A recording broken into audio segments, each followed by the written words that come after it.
Passamos para a APS número 2, também, né, com medidas antropométricas de 2 adultos. Eu pedi só para identificar a idade e o sexo. Eu mantive os meus exemplos. Aqui somei as medidas que tinham sido solicitadas. E a primeira tarefa era, de novo, calcular o índice de massa corporal, a mesma fórmula, e eu aqui, como mantive os meus exemplos, as mesmas classificações, certo? Esse slide traz aqui, de novo, né, ali como na primeira APS, um apoio para vocês, e esse vocês têm todos eles disponibilizados no seu material de estudo, para vocês fazerem as classificações que foram sugeridas pela APS. Tá? Aqui são tabelas também que também está disponibilizada para vocês. A segunda questão dizia, né, que eu deveria calcular o risco de desenvolvimento de doenças cardiovasculares ou metabólicas dos meus 2 exemplos, a partir do valor de circunferência da cintura, valor de circunferência abdominal e a relação entre as circunferências da cintura e do quadril.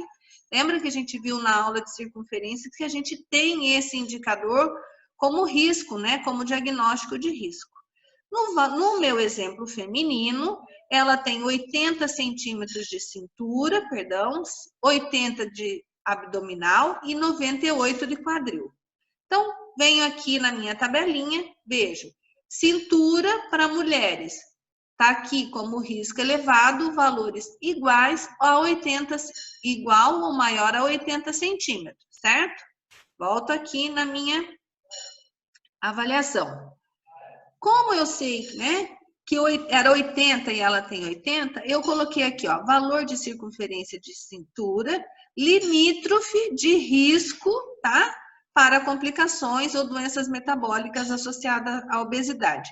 Por que eu coloquei limítrofe? Porque é exatamente em cima do valor ali considerado risco e porque eu sei que pode haver uma variação de mais ou menos 1 centímetro, né, nas minhas medidas. Então, eu não preciso ser determinante, como deu em cima, eu coloquei que é um valor limítrofe. Posso entender como risco, ela está mesmo iniciando o risco.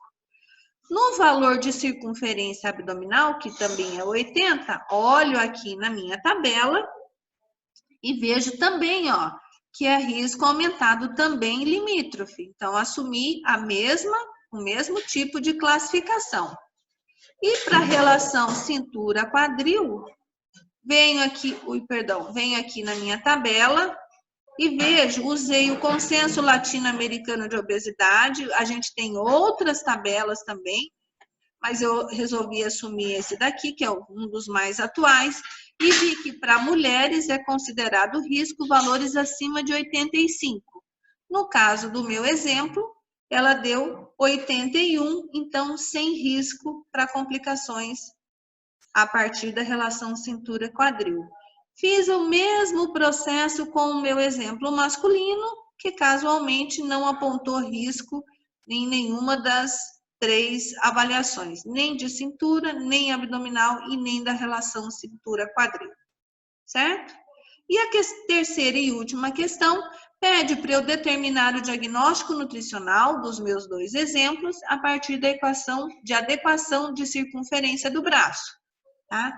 Então, só recordando, todas as fórmulas de adequação comparam o que a gente encontrou com alguma referência, tá? Então, coloquei aqui a de adequação de circunferência do braço, tem a circunferência do braço obtida ou aferida, vezes 100, dividido pelo percentil 50 das tabelas que mostram sexo e intervalo de idade, certo? Aqui, meu exemplo feminino tem 31 anos, então ela está nesse intervalo de idade e o percentil 50 para ela é 22,6. Vejam aqui, eu desço na coluna. O meu exemplo masculino tem 23 anos, está nesse intervalo de idade e o percentil 50 para ele é 30,7. Então, o que eu fiz? Nos 2 casos, peguei o valor encontrado. Então, tá aqui, ó, a circunferência de braço para a menina foi 28,5 vezes 100, e dividir pelo percentil 50, 28,6, deu 99,65. No exemplo masculino, peguei o valor da circunferência de braço dele, vezes 100 e dividi pelo percentil 50 para a idade e para o gênero dele. Deu 105,2. Nas duas classificações, ó, vejam bem, eu tenho aqui, vejam, estado nutricional segundo a circunferência de braço. Eu tenho os dois nesse intervalo, entre 90 e 110. Os dois são considerados eutróficos, segundo o valor de circunferência de braço. Então, entre 90 e 110, porque a gente entende que pode haver variação, esses 10% a menos do 100 e 10% a mais, é a variação que pode haver entre compleição corporal, peso dos ossos, enfim, musculatura hipertrofiada ou não, né? Se o valor tivesse dado entre 110 e 120 para qualquer um deles, eu poderia classificar como sobrepeso, maior do que 120 obesidade, e os valores menores também têm classificação, ó, entre 80 e 90 desnutrição leve, 70 e 80 desnutrição moderada e abaixo de 70 desnutrição grave. Tá? Então, essa foi a correção das APS que eu passei para vocês. Eu espero que tenha esclarecido alguma dúvida.